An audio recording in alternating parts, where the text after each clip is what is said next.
Hello, everyone, and welcome to the Stephen King Cast, one man's musings on the works of Stephen King. Each week, I will review one entry in the bibliography of Stephen King in the chronological order of publication. And I am so happy to be here today to review not a Stephen King publication, but an adaptation of Stephen King's greatest publication.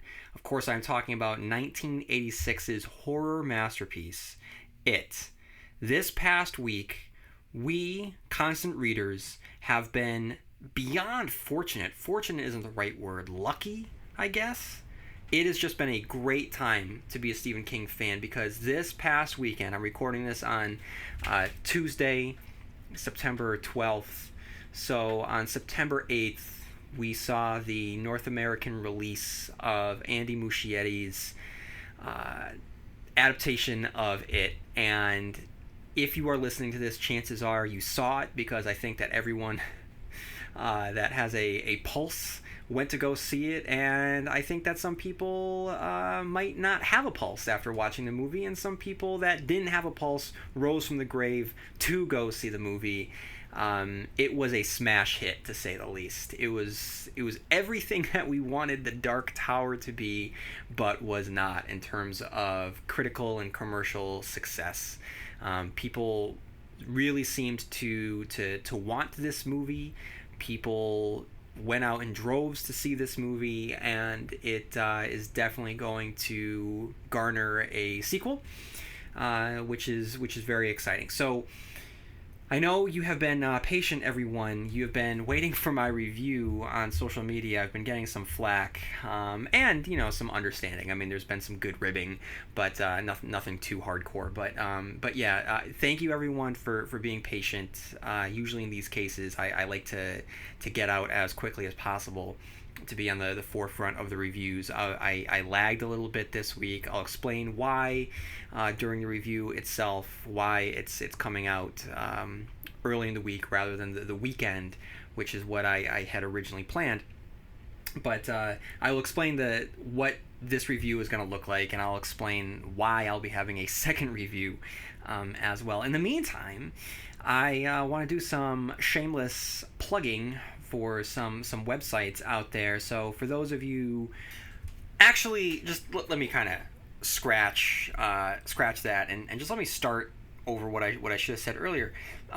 Welcome everyone to the Stephen King Cast. I got ahead of myself because I was so excited to actually sit down and record this episode. But for longtime listeners who have been just patient, thank you for waiting. And for new listeners, and I know that a lot of you are new listeners because the interest in It has caused you to possibly type in Stephen King or It into iTunes to see what comes up. So this might be your first Stephen King Cast episode. So if you are new to the Stephen King Cast, welcome. I'm glad that you could join me here. Just so you know, this is 160-something episodes into the podcast. When I originally sat down in August of 2014 to begin the Stephen King Cast, there wasn't a lot of Stephen King podcasts out there. In fact, there wasn't a lot of buzz about Stephen King. The whole purpose of the Stephen King Cast was to start to rebuild the cultural conversation about Stephen King, because growing up, he was the George R.R. Martin of his time. He was the J.K. Rowling of his time. His intellectual properties was what everyone talked about. You couldn't, take 5 steps without seeing some sort of Stephen King adaptation or a new publication about Stephen King, or a commercial for one of his books. The Stand comes to mind. So there was Stephen King everywhere, and then it died down over the years. And thankfully, we are living in a Stephen King resurgence. It's a Stephen King renaissance. I am glad that I could be a small part of it, and I just want to welcome you here. So if you are new to the Stephen King Cast, please note that, like I said at the beginning of this episode, it was one man's musings on the works of Stephen King. I review each of Stephen King's works in the chronological order of publication. There's a catch to that. The catch is I've pretty much succeeded in that. There's a couple areas that I did not cover in my reread of his works in the chronological order of publication, and I'm going to be doing some cleanup in the episodes to come. I have gone back to my episode and the stories found within Night Shift, and I have reviewed some of the stories I did not review the first time around, and some of the movie adaptations that I didn't review the first time around. So if you are new to the Stephen King cast, please note that you have like 160 episodes to go back. So if you are a Stephen King fan, just go back to the beginning, start with Carrie, and you'll be able to follow my journey as I reread all of Stephen King's works and place each of his works in context of the time that he was writing it in, just where he was in terms of his life, how he was battling his addictions, whether it be fatherhood or what have you. And then I'm able to just chart the growth of what winds up becoming the Dark Tower multiverse, and I'm able to, place all of his references into context. So it was a fun endeavor for me. I think that was a fun endeavor for the listeners out there. So if this is your first time, welcome to the Stephen King cast, and please note that you have all of the episodes that I have ever done at your disposal. So when you're done with this episode, you can go back and listen to everything that has come before, and you can get the whole story of the Stephen King cast and dive in deeply with me to all of Stephen King's works. So with that out of the way, new listeners, old listeners, I don't like saying old, loyal listeners, I guess, I'm excited to be reviewing the It movie. So welcome, and welcome back. So there we go. There's my intro. Now what I want to do, I want to shamelessly plug some websites out there. So longtime listeners may have listened to a couple interviews that I've done lately. One interview was with Matt Kellick, who runs ka-tet19.net, a t-shirt website that specializes in Stephen King intellectual property. I'm telling you guys, he is the real deal. His shirts look great. They feel great. I'm not saying this because they are the official sponsor of the Stephen King cast. I'm not receiving a kickback from this. The only thing I'm receiving is high quality t-shirts when I shell out a couple bucks at an affordable price. As a Stephen King fan, these t-shirts, they make me feel good about wearing Stephen King stuff on my person. Sounds kind of weird, but what's also good is that Matt went through the proper channels. This isn't some black market stolen intellectual property here. He got a lawyer. He worked with the copyrights here. Stephen King's getting some percentage of this, so it's the real deal. They are very, very stylish. Like I said, they're very, very comfortable. When I went to go see it, I was wearing my Losers Club t-shirt. You can still get your Loser Club t-shirt. He just released a Stand t-shirt. I saw on Instagram today that he released a Cujo t-shirt, so it's not just it might have been inspired originally by the Dark Tower books, but he's been expanding his collection, and talking to Matt for the interview was a highlight of the Stephen King cast. I had a blast, and I look forward to talking to him in the future, and I look forward to hearing from some of you who go out and buy his shirts. And some of you have tweeted at me and written to me and mentioned that you have supported Matt. So you're not just getting quality t-shirts. You are supporting someone that is a huge Stephen King fan that has channeled his creative energy into creating something based on the works of Stephen King, and that's something that I think that we can all relate to, and I think it's something that we can support. So head on over to ka-tet19.net, and I guarantee you that you will find something that you will be interested in wearing on your person. They're awesome t-shirts, guys. Head on over there. And also, don't forget that speaking of interviews, I also had earlier this summer interviewed Josh Brucker, the writer-director of One for the Road. Again, that was an awesome interview. as well. He and I, we were able to geek out about Critters and Jurassic Park and all things Stephen King, and it was just great to get on the ground floor of this up and coming endeavor. And you can be a part of this endeavor if you just head on over to One for the Road 2018. You'll be able to see the progress of this movie. You can help finance this movie and make it come alive. So if you are interested to see what the world of Stephen King and the world of Maine and Jerusalem's Lot looks like post Salem's Lot, then you can have a part of it. Just head on over to onefortheroad2018.com to get all of the latest updates for this up and coming film. So Josh, again, much like Matt, he is someone that is a huge Stephen King fan that just wanted to create art based on the works of Stephen King. And so I think that, again, kind of going back to what I was just saying about Matt and the t-shirts, I think that we not necessarily owe it, but I think that being a part of a larger quartet, when we have the opportunity to support each other, I think that we should do just that. So whether it be a t-shirt, whether it be just a small donation to making an up-and-coming writer-director's dream come alive, I think that we can really help each other out there. So ka-tet19.net, One for the Road 2018. There's good stuff going out there in the world of Stephen King fandom, and you can be a part of it.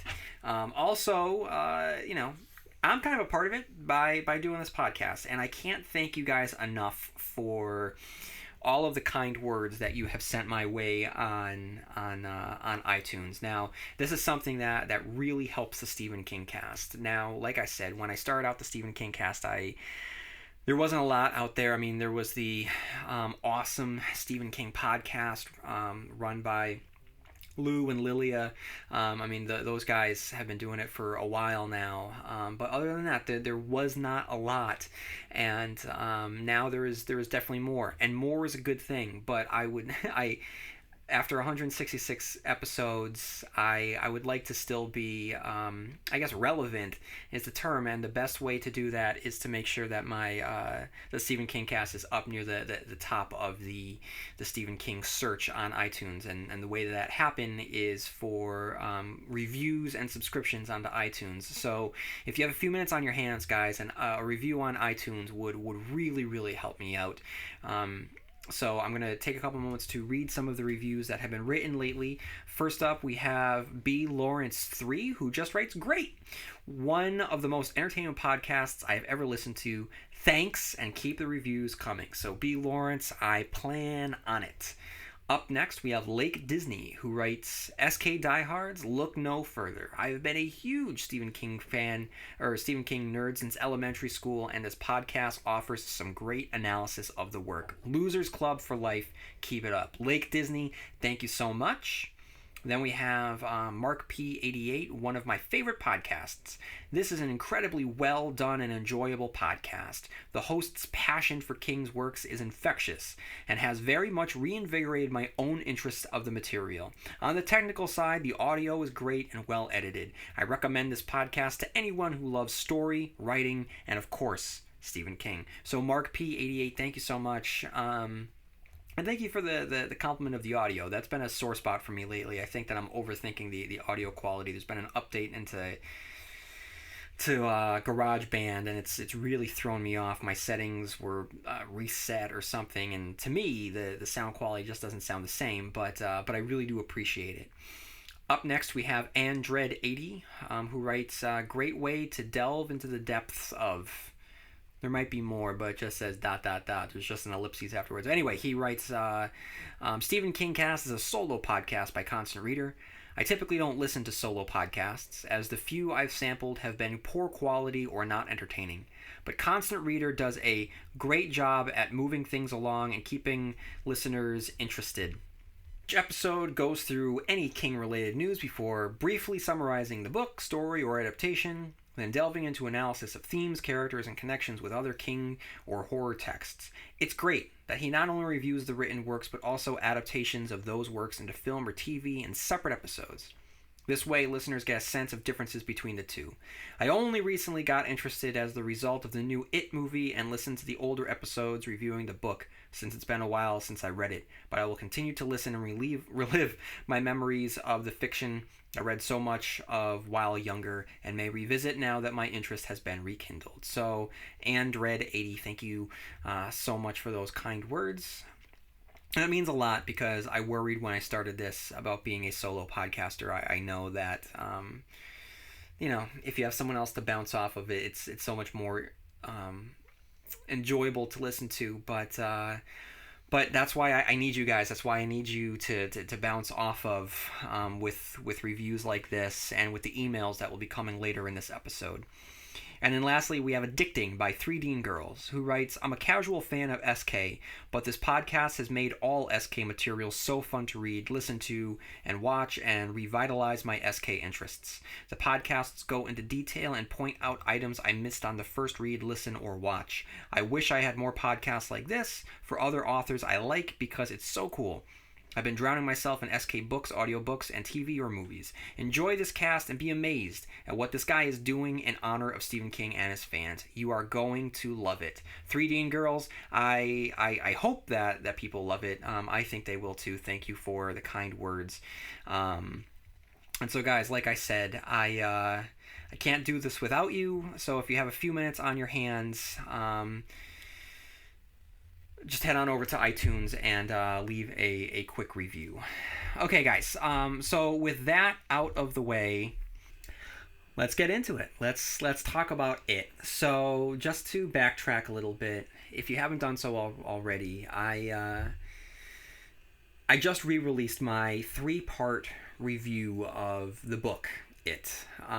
So if this is your first time around, please note that, just to rehash it a little bit, and I apologize for long-time listeners, but It was the one that started it all. It was the gateway book to my lifelong love of Stephen King. It increased my brain power. It increased my critical thinking muscle in my brain. It just made me a better reader. It made me a better thinker. It made me a better writer. I think it made me a better human.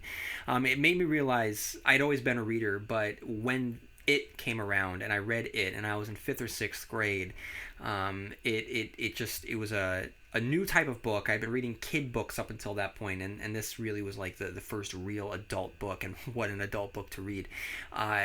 But I mean, it just changed my life, and it changed the trajectory of the life that I was living, and ultimately it led me down the road to the man that I became, the one that is podcasting into this microphone right now. So my life has everything to do with this book. It struck me.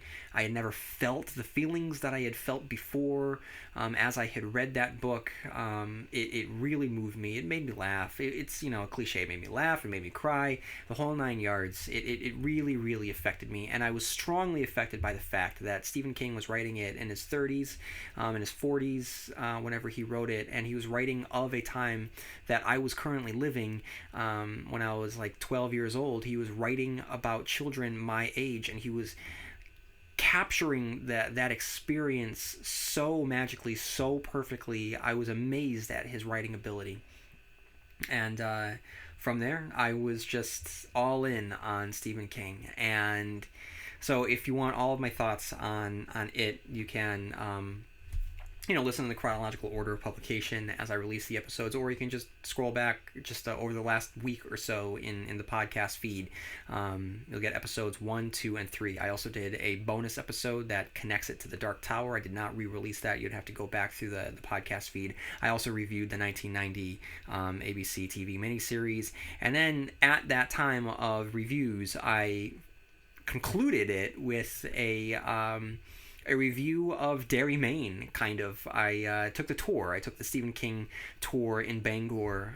It was a wonderful birthday present or a Christmas present from my wife. And we went up to Bangor and got the official tour with Stu. And it was awesome. So if you want just to spend a lot of time in Derry, there's a lot of Derry-related material for you to peruse on the Stephen King cast. So it means everything to me. And when I had first heard that New Line Cinema was remaking it or adapting it, as whether you call it a remake, whether you call it an adaptation, regardless, New Line Cinema was making it. And originally it was going to be directed by Cary Fukunaga, who had directed all of the episodes in the first season of True Detective.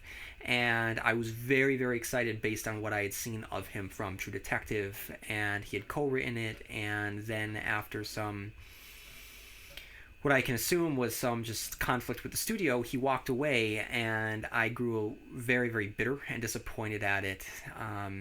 Make a long story short, I started to come around when Anthony Breznican started reporting on it.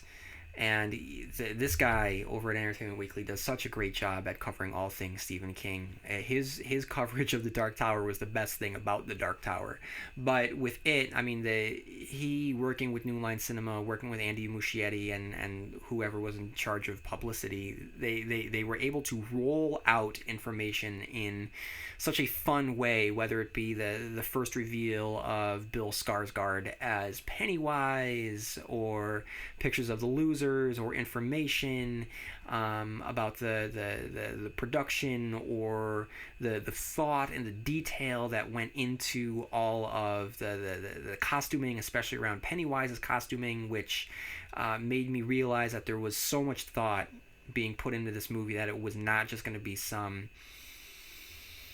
quick, shoddily put together production just to make a quick buck on a long-standing cash cow, which, you know, we live in an age of nostalgia right now. So it could have been very easy for New Line Cinema to just go out there and make a quick, cheap movie and just purely cater to nostalgia and not care about the quality. That's not what we got. And so really, I think that when I knew it was going to be good was there was a couple, might have been CinemaCon maybe, or I don't know, one of the cons or one of the festivals released some footage, and it got a lot of buzz. And then like a week or two later, there was a teaser for the teaser trailer, and I got excited. And then they released the poster, and it was of Georgie looking up at a shadowy clown obscured by darkness, and they just seemed to get it. That, and I'm not talking about the clown, I'm talking about that X factor. They got it. Whatever that mood was, whatever that the qualities of the book that made it pop, they seemed to really capture it in this marketing. And then they released the trailer, and then I realized that we were in for it, that we were going to get a real deal adaptation here that was going to live up to it. And so it got my hopes up. And then, of course, summer of 2017 also gave us the Dark Tower adaptation. And I feel bad even bringing up the Dark Tower, because it is just so unfair what this movie retroactively does to the Dark Tower. It just makes it look that much worse by comparison, because this is a really well done adaptation that makes changes, but you accept the changes that it makes because there's so much love for the material, and it's a lot of decisions that were made that were the right decisions to make, and I'll get into them in a bit. Whereas the Dark Tower, and I don't mean to tear one thing down to build something else up, but I guess I'm still raw from the Dark Tower experience, but all the decisions that seem to be made in the Dark Tower just pushed it further away from what the Dark Tower was, but the changes that were made to it still hewed closely to the 1986 source material. So this is going to be the bulk review. I'm going to do a cleanup episode after I see it a second time, and I need to see it a second time. Not just because I want to see it a second time, but I really do need to see it a second time. Because here's why. I decided that I wanted to see this movie with my wife, not typically as we normally would in the theater, but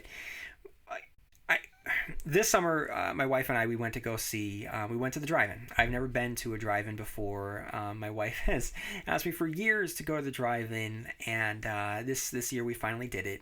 This summer we saw Atomic Blonde. The drive-in is about an hour away, and it was a great experience. It was awesome. It was a great summer experience, and we wanted to recreate it in the fall.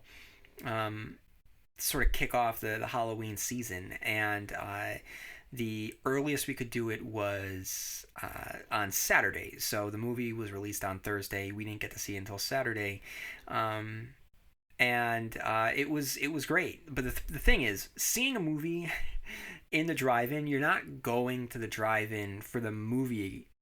You're going to the drive-in for the drive-in. So what I mean by that is this, like, there's a whole experience, and I think that it's important. If you have a drive-in that is within 2 hours of where you live, I would recommend you heading out at least once to the drive-in, because I'm a newfound convert to the drive-in experience, and I found it to be quite magical, because don't get me wrong, one pleasure that I get is going to the movies. I love just being able to sit in a dark theater with strangers that are there for the exact reason that you are there, and you are all, without speaking, and engaging in the same story that is being delivered to you. It is a profound moment for even the worst of movies, the experience itself. But with that said, I mean, it can get, like, just to be a rote experience that you just do over and over and over again. So I think that doing something different, going to an outside film festival, or going to a drive-in,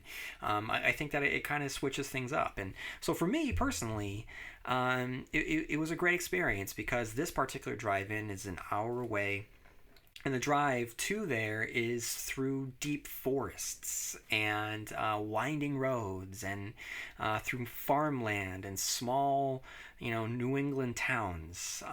And so it's oh my God, it's such a peaceful experience. And then, we get there, and you pull up, and you turn on the radio, and the sound comes through your radio, and they're playing oldies music, and there's just this buzz in the air, because everyone's kind of outside and having a good time, and it has kind of like a festival feel to it. And this particular drive-in has, the concession stand that's kind of like a diner on the inside, and there's burgers, and there's dogs, and there's fried dough, and there's, of course, popcorn, and you get your soda. And I just gotta say, just quick review, French fries, the hot dogs, they're just good. They have that snap to them. I know that you didn't tune in for a hot dog review, you tuned in for an it review, but I would be remiss if I didn't review the hot dogs. So, you're just able to just, like, get all the food and go back to your car and just relax in your car. And it's good. It's fun. And, like, everyone was there, and there was all these, people walking around with red balloons. And, I had my Losers Club t-shirt that you can get from cod-tet19.net.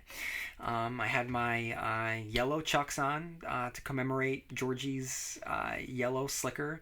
I had an official red It balloon. And I had my Funko Pennywise that I brought with us, and I posted some pictures on Instagram and Facebook, on Twitter, so you can find them there. And it was just exciting, and there was some employees dressed up as clowns walking around giving out balloons, and so it was just fun. So I mean, the experience itself is magical, but the problem is, and why I kind of hesitated giving a review. I mean, I was busy this weekend anyway, but I really hesitated giving a review without seeing it again, because watching the drive-in, and it's not the best experience to review a movie. Like I said, you're there for the drive-in experience, and that can be very limiting to the movie itself. So let me explain. There are a number of distractions when it comes to the drive-in. One is just other people. I mean, there are unspoken rules in a movie theater when you sit down to go to the movies. And, some people will break those rules. They'll talk, they'll text, they'll be on their phone or whatever. But for the most part, in my movie going experience, people are respectful of the dark theater. That's not necessarily the case with a drive-in. There's just a lot of distractions. Someone might turn their headlights on, which happened on more than one occasion at this experience. And when that happens, it just washes out the screen. You can barely see what's happening. There will be cars that will just pull out and drive away. There are people that come in late, so they'll be driving in. And of course, like, even if they have their headlights on low and maybe not high, I mean, their brake lights are on. And people will get out of their cars and they'll be walking in front of your car, or maybe they'll be talking in the car behind you. And because my wife and I we're in a car, we know that if we are talking to each other, we're not disturbing anyone else. So there isn't that there's no reason for us not to talk to each other. So we weren't. Make a long story short, not only do you not see the movie as well as you would if you were in a darkened theater, but you're also not as plugged into the movie as you would be during the darkened theater. Now, don't get me wrong, I was looking forward to this movie. I was loving this movie. But the beauty of watching this movie outside, now just kind of picture this. The screen is set against a backdrop of trees. So, of course, the movie starts. We went to go see it at 8. It's starting to get dark out. But, of course, the gradual gradient of the colors of the night start to reveal themselves. And you have the stars overhead, and you have the trees, which are just, they become dark black, cut out shadows of the trees themselves, and the sky is a lighter blue, and then that becomes purple, and then that becomes just a different type of dark than the trees themselves. And then eventually, towards the end of the movie, you started to see this light behind the screen, and you started to see the clouds behind the screen, and they were all glowing with this reflection, this buttery reflection on the bottom of the clouds from a rising moon. So then I started to focus not on the movie, but on the moon rising. And then my wife and I were just talking about how awesome it was that we were watching the glow and the light of the moon start to emerge from behind the screen. The moon itself started to come out. And of course, this is happening in the last half an hour of the movie when things are really, really ramping up. And my wife and I are just so amazed at how awesome this experience looked as a life experience, not necessarily as a movie. And then there we are, we're in our car, we're snapping pictures, which you can find on my Instagram feed, and my Twitter feed, and my Facebook feed of us taking pictures of the moon rising behind the movie. So I will fully admit that towards the end of the movie, I can't strongly review the conclusion to the movie because I was not 100% plugged into the movie itself as I was plugged into the experience at being in the drive-in. And also, I can't really talk too much about the special effects because like I said, there were many, many times during the movie when lights would be shining and I wouldn't be getting the full picture. And because so much of this movie is about darkness and dark shadows and what lives within the dark, I need to see it again in a dark theater to make myself feel as though I am there. Sitting in your car, you never feel as though you are there. You're always outside of the movie experience. You're never really in the movie itself. So I'm saying all of this because I need you to understand that I am seeing the movie again later this week. When I see that movie again, I will be back with a more in-depth, less generalized review of the things that I liked. And seeing it again actually might reshape how I think about the opinions that I'm putting forth in this particular episode. So I just really wanted that disclaimer out there. But the good news is that it allows me to get 2 episodes. It forces me to think even that much deeper about this movie. So to make a long story short, whether I saw it under the best of circumstances or not, whether I saw it in the darkened theater or within my car, it doesn't really matter because I really enjoyed this movie, and what it comes down to is I need to decide whether or not I loved this movie or really liked this movie. And I'm hoping that when I go back to see it in the theater, that I will land in the category of loving this movie. And I really really want to love this movie. But like I said, I was very distracted as I watched it. But this movie was really really good, guys. I know that a lot has been, talked about the changes.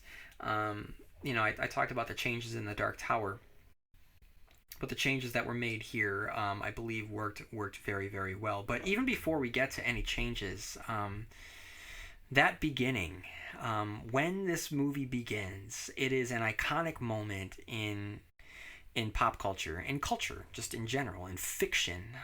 We all know where it's heading. But it doesn't make it any less thrilling. In fact, it's more tense because you're wondering if they're going to be able to deliver.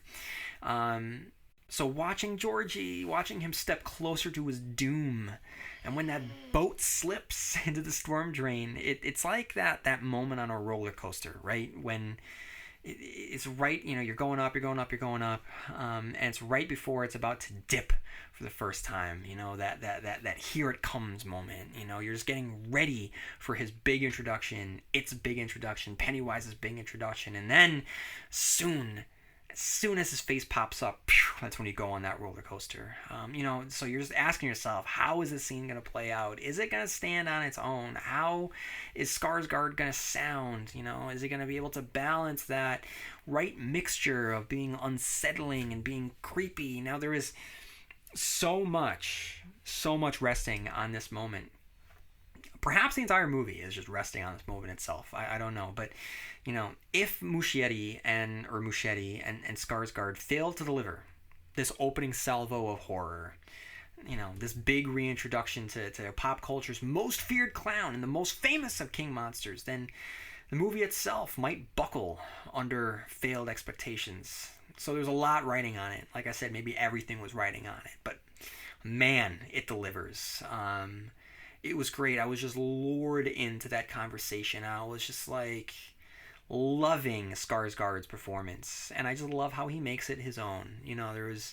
You're always gonna get people that are gonna compare it to Tim Curry, and maybe that's not the right way, but people are gonna give you an either or. You have to like one or the other. But Skarsgård was able to just, I guess maybe he was freed in a way, because he had to be so different from Tim Curry to make it his own. And it's just, the Tim Curry version seems so much more in control, and this one seems insane, and like I had long talked about on this podcast, this interpretation of Pennywise very much leans into the alienness of this character, that this is an extra dimensional entity that is recreating the approximation of what it thinks a clown is and what it thinks a human is, and it's failing. It's almost coming close, but it's failing, whereas the Tim Curry version does a really good job at pretending. This one doesn't, and the fact that it's so confident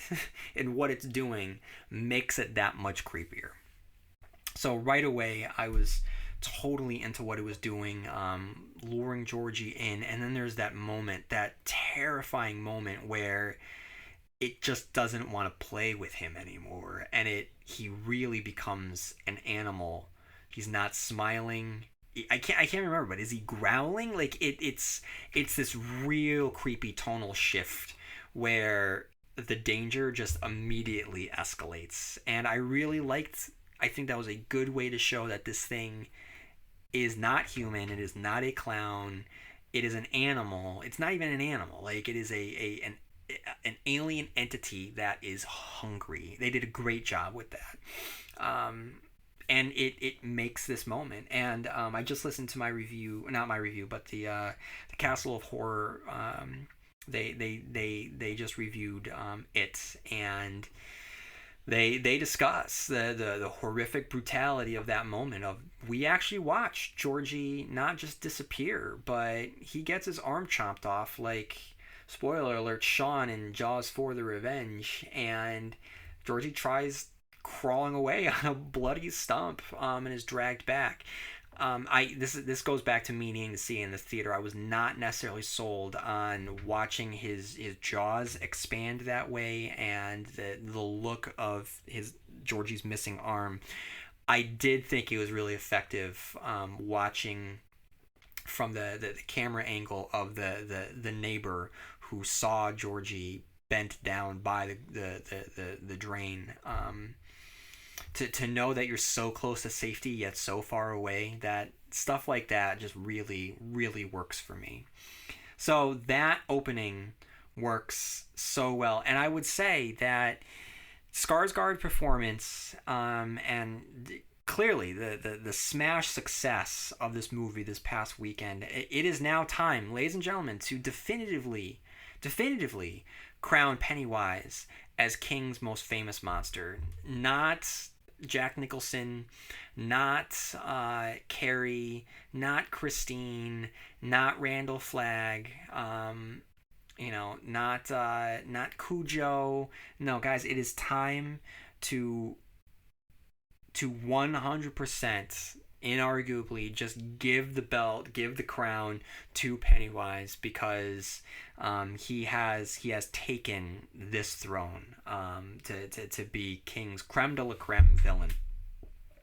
So guys, look, I'm just going to talk very, very not briefly, but I'm just going to kind of go through a bunch of bullet points rather than running analysis of what worked. So I've already talked about the opening, talked about Bill Skarsgård doing a great job distancing himself from Tim Curry, just being his own thing. The fact that he's so tall and lanky, like he looks insectile, which lends itself to the book's origins of being a spider, spoiler alert.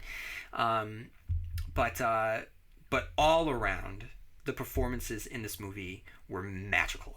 Now, this movie would not succeed if it wasn't for the kids, if it wasn't for the Losers Clubs, and if we did not get the right casting in place, it could have failed spectacularly. But kudos, major props to whoever the casting director is, because they got the right kids for the right roles here, and the banter between all of them, the way that they interact with each other, it just seems so natural, and just Muschietti's decision to focus not on the horrors or the clown, but actually just the friendship of this group and the struggles of this group. That was the right decision. I can see another director or another creative type saying, no, let's just focus on the scares. Let's just, it's the cheap way to do it, whatever. Let's just get, the kids, they'll be there. Let's just get to the scares. Let's get to the spooky parts. There was a great restraint by Musschietti in that regard, by making sure to focus on the kids first. It is their story, not Pennywise's story, and it was really beautiful how well they were realized. Now, not all of them fare on the same level of success, but I would say that of the 7 losers, 4 are great. 1 is okay, and 2 kind of get left out in the lurch. So I posed on Twitter the other day who was the MVP, and last I checked, the MVP, and it was neck and neck. There was 2 people that it was very, very close, and I do agree with the winner here, but the winner was Bev. This actress is, everyone's been talking about this, that we just watched a star get born. Now, she was able to not only bring to life King's representation of Bev, and nothing against the young actress in the 1990 miniseries, but I just don't think that the screenwriting really did that character justice there. So the fierceness, the fiery nature to her, just the toughness, all of that is there, but there's a grit that this actress brings as well that is just awesome. I cannot say if you are listening to this and you haven't seen it, please understand that she is so good in this role. I mean, she is. I'm going to talk about the number two in a second. And it was close. It was neck and neck. But I mean, if the number two person wasn't so close to stealing the show, I mean, she would have just really ran away with it. As it stands, every scene she is in, though, she kind of commands the point where you could very easily make the argument that it is just straight up Bev's movie, and I love that concept. I mean, she just comes with a force to be reckoned with on screen. Like, you just, she owns the screen in just her presence, and she's really good at acting. So I'm very, very grateful for Sophia Lillis. She was just awesome. And she has a lot to do. It's not just about being badass, and that's what I'm really happy that badass isn't the right word. I just read a great article about how it's the worst word to use when crafting a female character in cinema. So I mean, yeah, she's tough. She's got pluck. She has great resolve, but there is a wounded nature to her as well, and you genuinely fear for her physically and spiritually with everything that she has to go through, and she sells every single moment of it. She's great. And humor. Some of the funniest parts of this movie, and this is a funny movie, but some of the funniest parts of this movie have to do with her, and she owns it. So she is by far the number one greatest thing in this movie. The number two greatest thing in this movie, and it's close, is my boy Finn Wolfhard from Stranger Things, who, when I first heard he was cast as Richie, because I only knew him from Stranger Things, I'm thinking to myself, why is he being cast as Richie? Why is he not being cast as Bill? Because, of course, in Stranger Things, he's playing more of the Bill type of character. And if you listen to my review of it, or my review of Wizard and Glass, you'll know that type of the way that Stephen King crafts the jokester figure, they aren't just comic relief. They are leaders in their own right. So Cuthbert was, Roland's best friend and right-hand man, but a genuine leader. And same thing with Richie. If anything happened to Bill, Richie is the one that they turn to.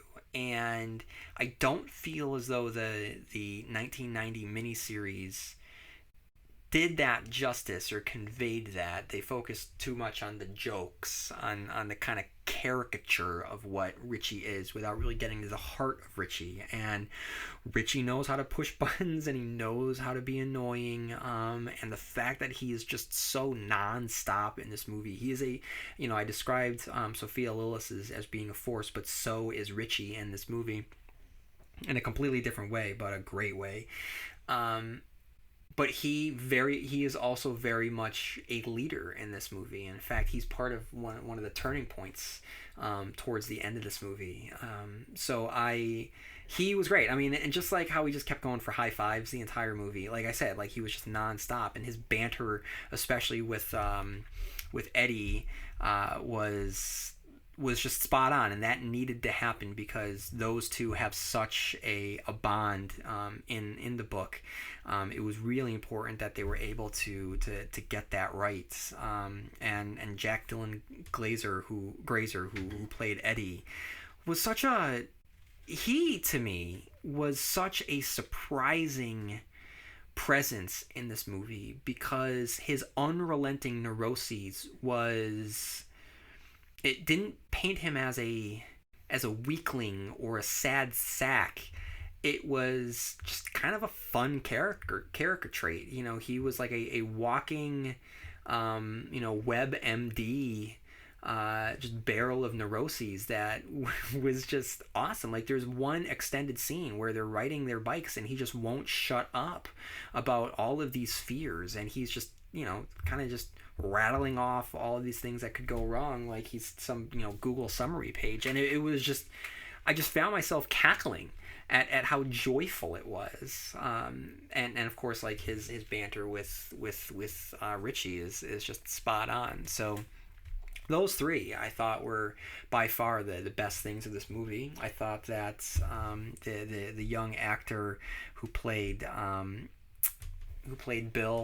Jaden, I can't remember his last name, like Lieber something. He was really really good. It's almost an unforgiving role, because that leader role is so straight laced, but he also has to be the face of grief. He is our introductory character to the tragedy that is befelling Derry, and he sells these moments with grief and walking through this shadowy world in which he has lost a younger brother that he feels responsible for, and knowing that his parents are just drifting away from each other and away from him and being lost in the fog of their own grief. There's so much sadness that shrouds this character, and yet you can't really describe him as a sad character because his light shines too bright. And Jaden Lieberher does what he needs to do in order to convey the strength and leadership qualities of Bill Denbrough. And there was a scene in this movie that to me worked really really well, and that was in his father's garage when he had built a makeshift model of the Barons to illustrate what he thinks could have happened to George. And it's a great way to convey the information to the audience as well.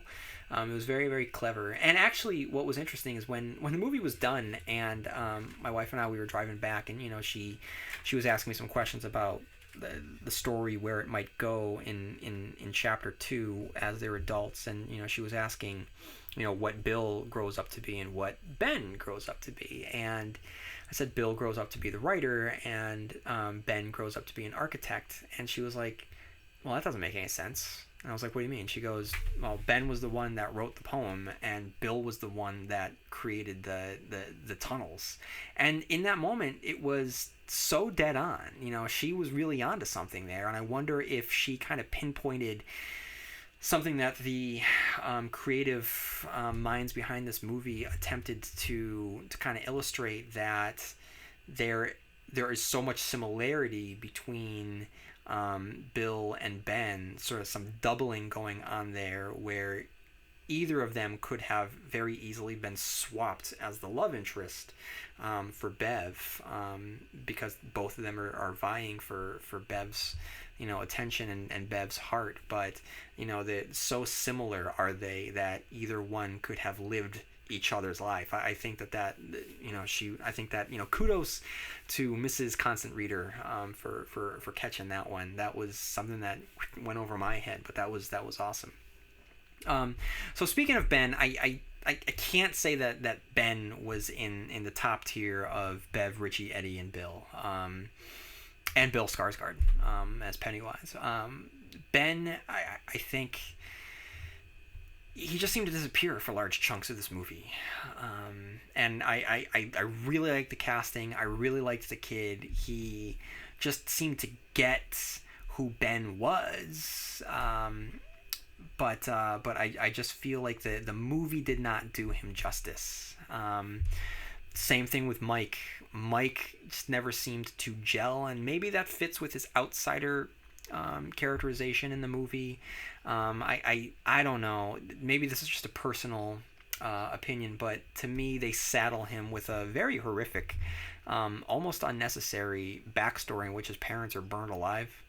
I don't know if it adds anything. Maybe it does. I don't know. Again, watching it for a second time might help, reshape that now that I don't have questions or the expectations of what's going to happen to Mike. I can just judge the character of Mike for how Mike is given to us in this movie, but that did not work for me. I thought there was something lacking about what it did to this character, and I think that it distanced him from the rest of the losers. And then there's Stan, who I think just suffers from an identity crisis as it is, because in the book, if you remember, he is so straight-laced that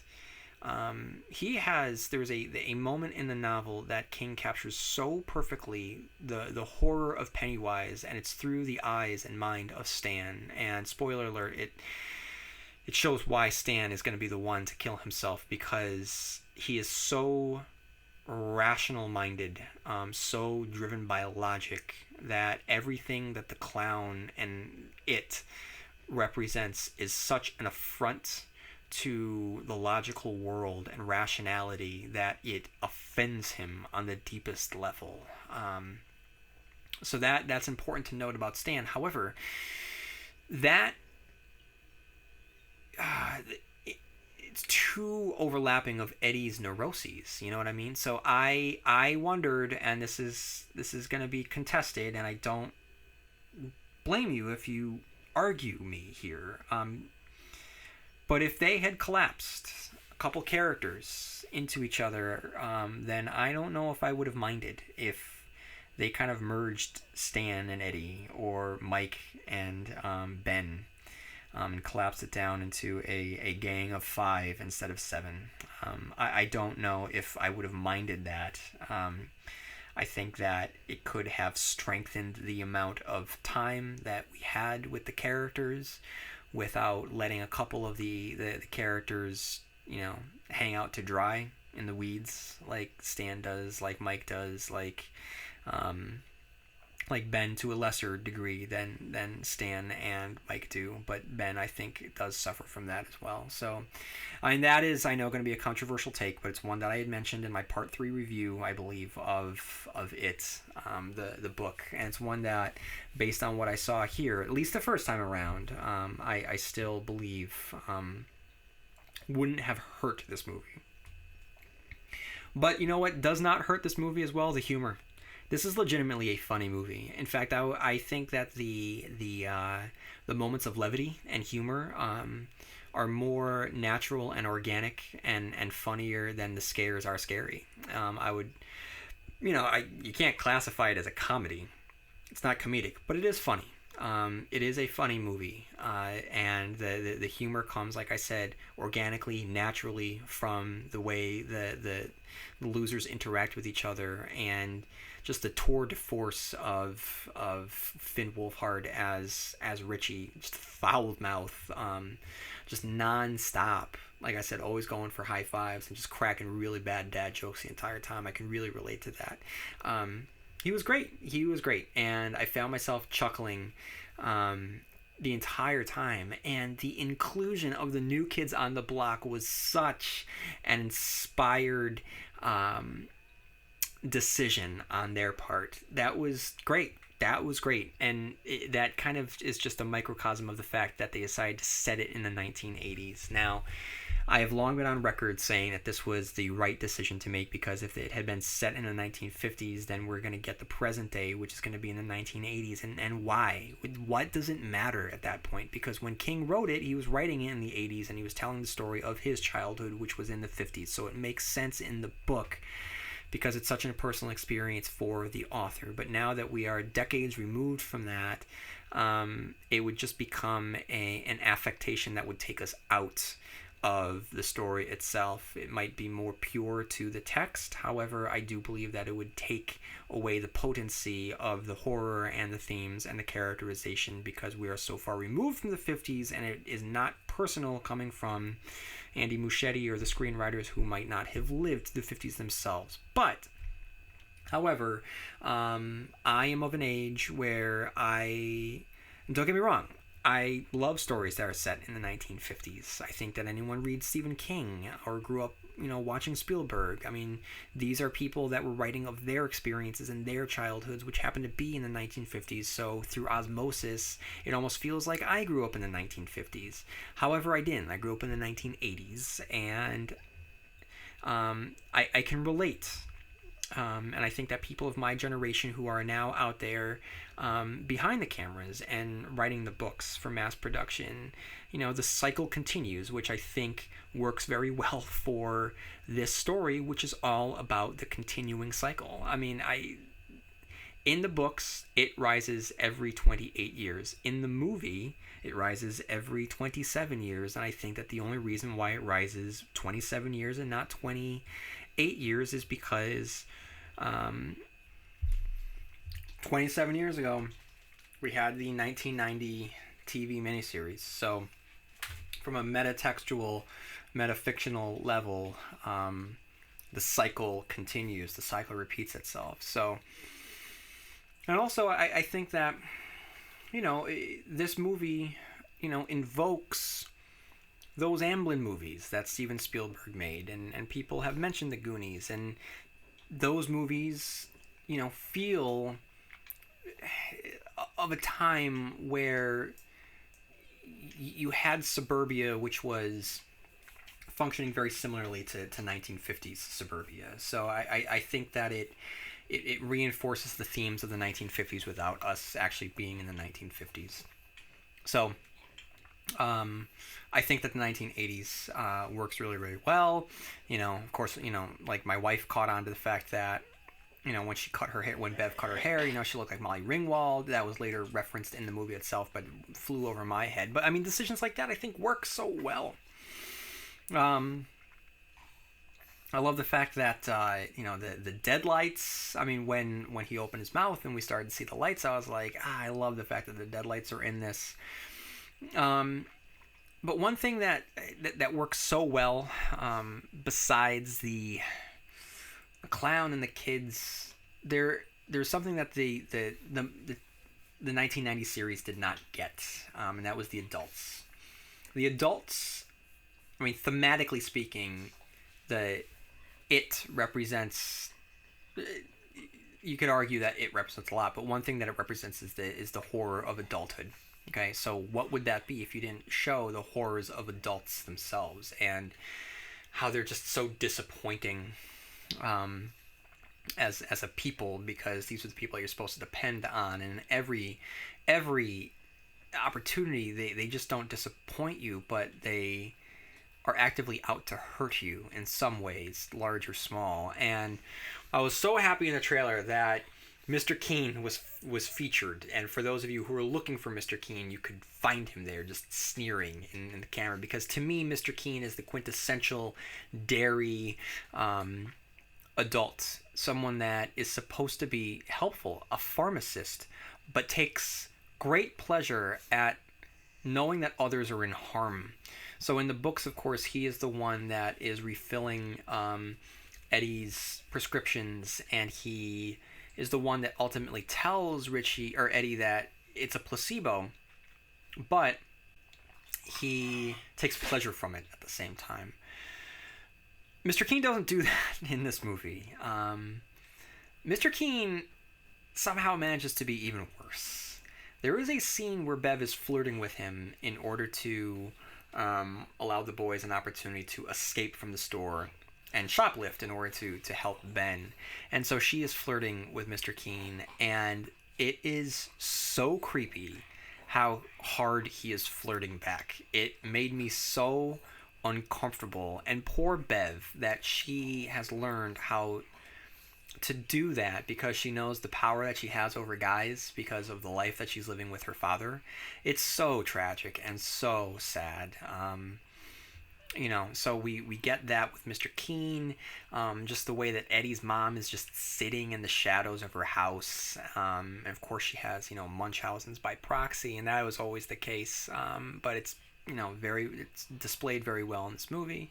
In the trailers, prominently, we saw that image of when Ben's getting carved up by Henry Bowers. The car drives by with the adults and they just leave him. They don't intervene, they don't help. It's a great way to illustrate it. And then we have Bev's dad. And in these scenes, it is just hard to watch. And, there's a lot of, there's been a lot of speculation in the books and in here whether or not, Bev has actually been the recipient of sexual abuse. And I don't think that that's the case. I think that the true horror comes from her knowing that it is going to happen. That the way that he's acting is so wrong, and that fathers don't act this way, and that he is so obsessed with her sexually that it is just a matter of time, and it's this ticking time bomb of tension and betrayal. That's what I get out of it. That's what I think is happening with Bev, and my heart just breaks. I mean, it's hard not to watch those scenes play out, and especially how well Sophia Lillis plays it. It is just truly awful. It is of the most horrific things in this movie. Played to perfection by all of the actors involved. So they're able to illustrate how the adults in this movie are just terrible, terrible people. The small details in this movie really make this movie shine. Whether it be Betty Ripsom's mother waiting for school to let out in the hopes that her daughter will be one of the students that are leaving, even though it's been months since she's been missing. The missing posters, the curfew sign, all of these are just great examples of the details in this movie, and the fact that it feels like Derry, right? I mean, the kissing bridge is there. The kissing bridge is mentioned. It's perfect, and it doesn't have to be. They don't have to mention the ironworks. They don't have to mention the other gruesome moments from Derry's history, but they do, and it works. And I'm very grateful that they do that. And they balance these moments of just loving King's material with high quality, big budget set pieces and intricate design. So that the house on Neibolt Street, I mean, it looks amazing. I mean, it doesn't look like what it looks like in the books. I mean, there was a blandness to the outside. It was dilapidated, certainly, but it wasn't stylized haunted house the way that this is. So it is stylized. It doesn't look like it does in the books, but it is now, from this movie, a definitive haunted house in horror cinema. And that's what I like about this movie, is that there is a joy in this movie, an October Halloweenish joy. I mean, there's gruesome stuff, don't get me wrong, and I've mentioned, the death of Georgie, the horror of what befalls Bev, the life that she has to live, but there is pleasure to be taken in the scares in this movie, the same way that you feel like when you're walking through a Halloween haunted house, right? And that's what Pennywise has done to Derry. He has just turned it into a Halloweenish haunted house, and I am totally down for that. And speaking of Pennywise, one thing that I really like is that he feels very much at times Freddy Krueger-ish. Okay, now I'm going to talk a little bit about Freddy in a moment, but I like the fact that this is set in the 80s, and there are some elements that he has in terms of his characterization and how he's able to warp reality and affect people through fear the way that Freddy does. And some of the set pieces give us, at least one set piece, gives us a very classic Nightmare on Elm Street styled effect, and that is when Bev is in her bathroom and her hair comes out of the sink. That to me was so Nightmare on Elm Street, and I was so happy for that. So these are all the things that I can say worked without seeing it a second time, seeing it on the big screen, seeing it in the drive-in, even through all the distractions. These are all the things that worked wonders. Like I said, what doesn't work as much, and I don't even like using that word worked, but what I found to be lacking, like I said, Mike and Ben and Stan, I feel like they were not as fully fleshed out as the other four losers. And I don't know. Again, I have to see it again, but one of my complaints with the television movie was that Pennywise was so soft. He just scared the kids. He never tried to kill them. And I'm not sure if this Pennywise is that much more aggressive than the Tim Curry one. Why does he kidnap Bev and not kill Bev? Why does Pennywise as the leper chase Eddie and not do anything about it? He could have gotten Eddie. There are all these scenes in the book where there are some close calls. Bill and Richie on the bike being chased by the werewolf. That is a close call. Pennywise is trying to kill him at that point. If Ben on the bridge didn't run away, he would have been killed by Pennywise, who was coming after him. There are these moments of sheer horror where like Mike was almost killed by Rodan. Um, he wasn't just trying to scare them; he was trying to kill them. But here he is just trying to scare them. So is he just buttering them up, fattening them up? If that was explained in the movie, I didn't hear it. That would be the rationale there. That's what he is doing. That he is just that's how he eats. So the more fear that they have, the fatter they are, so to speak. So I'm going to believe that was that. But I just kind of had issues with him not actively trying, like he was haunting them, but he wasn't trying to just straight up kill them. So I had minor, and these are quibbles, guys. I don't even really like. When this movie was coming out, like just a month or so, yeah, it was a month after The Dark Tower came out, I have issues with me having issues with this. I shouldn't, because I lived through a bad Stephen King adaptation. This is not a bad Stephen King adaptation. I did have issues though with the fact that the losers were so mission oriented. I think that it loses the magic of childhood. Just the fact that they don't play in the Barrens. They have to go to the Barrens because that's where Bill thinks that Georgie would have washed out. The purpose of them being children is because children play and children have magic, and through their magic they are able to combat it, and as adults they're able to rekindle the magic of childhood, the childish in all the best way part of themselves, in order to face down the darkness of adulthood. And I think that is, it's not as potent in this movie because they are so action oriented. They are on a mission not to be children, but to be adventurers, to be monster hunters. And I think that there is some innocence lost there. The movie itself, of course, deals with innocence lost, but this is a different type of innocence lost because, with the exception of them, and in the quarry playing, we don't really see them being kids. And that was something that I really enjoyed in the book, was despite the fact that they are all being, attacked. Okay, so here I am. I'm in my basement, and I am recording this episode about a monster who is the boogeyman. Something was just making noise in the corner of my basement, and I don't know what it is. And I'm looking into my washer dryer room. There are two doors to get into it. Pantry. Two doors swing open. One door is closed, and the noise was coming behind the closed door. I don't know if I should be concerned. So if this episode is never released, it's because something burst out of the laundry room to get me as I was speaking ill about the It review. But no, I just feel that the kids needed to have some moments where they were just being kids, and I like that in the book, because even though they were being hunted and they were being haunted and they did have all of these struggles and grief and different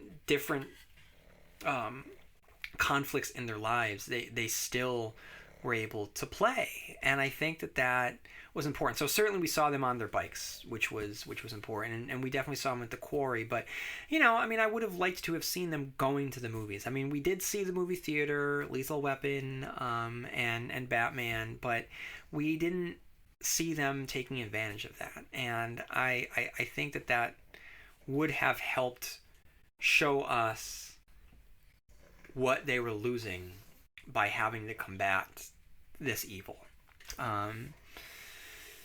So another issue that I have is the final fight.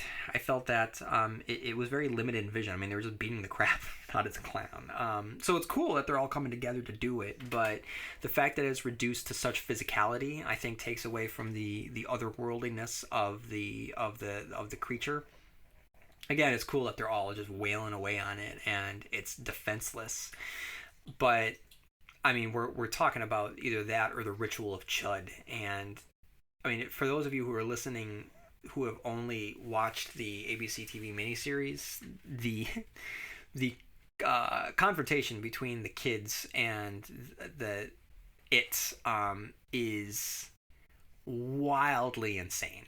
And I think that They this actually is kind of closer to the of the TV miniseries. You know, they shot a slingshot into its head and light spewed out and it ran away. Like it's very anticlimactic in the movie. It was kind of anticlimactic here, and they have discussed how in the sequel, spoiler alert, they're gonna get weird with it. They're gonna get trans-dimensional, and they're gonna introduce the ritual of Chud, which will be great. I hope that it gets cosmic. I hope that it gets wacky. I think that the fact that they're now adults and they're bringing a larger world with them, I kind of want to see this larger scale that could happen, where we have an infinite universe inside this being known as it, and this universe lives on the outside of our universe. It's some crazy stuff where there's a dead turtle, a dead space god turtle floating. And okay, listen, the fact that they actually had the turtle in this movie was such a great touch. Mentioned twice. Awesome. Whether it's just an Easter egg or whether that's going to be the basis upon so that they can build off of that in the sequel, it's going to be great. But no, I mean, don't forget that in the book, the conclusion ends with a major storm and a major flood washing a lot of Derry away and destroying the sewer system, and they come as adults, and this happens, and it comes with the destruction of adults, what it can do to the past, and I want to be able to see the world and the stakes and the levels of destruction really escalate with them coming back as adults. We had not necessarily small stakes, but a smaller conflict here in this one, and next time it needs to be the battle for their souls. This was the battle for their lives. The next has to be the battle for their souls, and with that needs to come some really crazy cosmic shit, and I really want to see that. So we didn't get it here. They could have laid the groundwork here. They didn't. I think that the movie suffers for it. So hopefully they'll redeem themselves in the ending with Chapter 2. One way I don't know how they're going to be able to redeem themselves is what they did with Henry Bowers. I just felt that he was miscast. I think the actor playing Patrick Hockstetter should have played Henry. That's the same actor who played Ben Mendelsohn's son in Bloodline. I think that he would have done an amazing job. He was great as Patrick Hockstetter, and I think that just take him, put him as Henry, he would have done a better job. I didn't buy Henry. I did not buy Henry at all. And if Henry is out for the count, the way that he seems to be in this movie, the sequel might actually fare better, but it's also going to kind of be too bad that the Henry character isn't going to reemerge. Or maybe he will, I don't know. Now the next knock against the movie, it's all subjective. Mileage is going to vary on how scary this movie is for you. For me, a friend of mine asked me what I thought of it. He was talking about how scared he was, through it, and that night, he had to go to the bathroom or whatever, and he didn't want to go into the hallway, and he's like, "Weren't you scared?" And I was like, "No. I mean, I recognized that it was scary. I wasn't scared. On a cerebral level, I understood that it was scary, but I didn't feel it." And he's like, are you a sociopath? And I was like, I don't know, maybe. So it's going to depend. I'm not going to tell you that it's not scary. I'm just going to tell you that maybe I'm too familiar with the text, or maybe just the scares, because there was a choice of how to scare people that was on display here, and I just the choices that they made didn't necessarily scare me. I recognize that they are scary, but jump scares, and having a balloon be there and then the balloon pops and Pennywise there, it might, I don't even know if it made me jump, but even if it did, it's not going to stick with me. That's not going to cause me to not want to get out of my bed to go to the bathroom.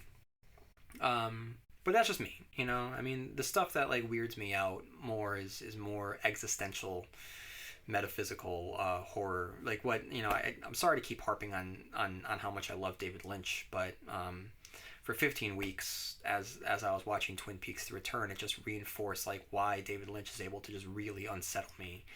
Just the concept of me not being me, like, really, really haunts me. Everything in Fire Walk with Me, I believe, is terrifying. There's a scene in Twin Peaks: The Return where there is a character standing in the hallway talking on a cell phone, and she's just having a conversation, and it's a really interesting conversation because it's dealing with one of the mysteries in the show, and then all of a sudden in the background you see a figure come around a corner, and the figure is out of focus, and the camera is not focusing on this figure, but it's not shying away from this figure, and it's getting closer, and it's getting closer, and it's getting closer to this character and to us, and every step is such a feeling of dread. It just, like, I was on the edge of my seat. It really, really stuck with me. So there's a lot of stuff in that David Lynch is able to do that terrifies me. Again, I'm sorry, I'm reviewing it and I'm talking again about David Lynch, but that's the kind of stuff that really, really creeps me out. But I mean, I will acknowledge that this is a scary movie. It just didn't necessarily scare me. It is a full-blown horror movie. I think it has a great entry in the horror genre, but it doesn't necessarily scare me. But that is just me. I think there's too much jump scares and not enough unsettling imagery that would get under my skin. I guess I could say, like The Shining. And I know maybe that's not the best example because people either love or hate it because it is or is not like the book. But what Stanley Kubrick did wonderfully is, Danny, the scenes with Danny are terrifying, not because he has otherworldly powers, but because Stanley Kubrick showed us that the powers that he has are unnatural, and that in of itself is terrifying. So when he is looking at his finger and he's talking to his finger, that's just as scary as two little girls chopped up into bits in the hallway. There is something wrong with this boy, and his mother can't help him. That is the terrifying quality to The Shining, and it's that kind of stuff that really, really gets to me. So I kind of mentioned this a little bit earlier with Freddy. When King wrote the book, he was, if you hear a noise, that's one of my two furry co-hosts making her grand return to the Stephen King cast. But in the book, King was very much writing a love letter to his youth and the horror icons of his youth. So, we have the creature from the Black Lagoon, we have the teenage werewolf, we have, the Mummy, we have all of these great characters. And when I heard that it was going to take place in the 1980s, I wondered how they were going to be able to do this, and whether or not they would, if they were going to have it take place in the 80s, then I wonder if they were going to acknowledge the fact that the 80s was, if earlier generations had given us the Universal monsters, which became just iconic, staples of pop culture: Dracula, Frankenstein, Wolfman, the Mummy, the Invisible Man, the Creature from the Black Lagoon, the Bride of Frankenstein. All these characters are iconic. And in the 1980s, we had Freddy, Jason, Michael Myers, Chucky, Leatherface. So we had the new wave of horror movie icons. And I don't know. I mean, I understand that there's a timelessness by making the decision to not give us Pennywise infused versions of these characters, but at the same time, it's also kind of a missed opportunity. And I kind of would have liked to have seen what,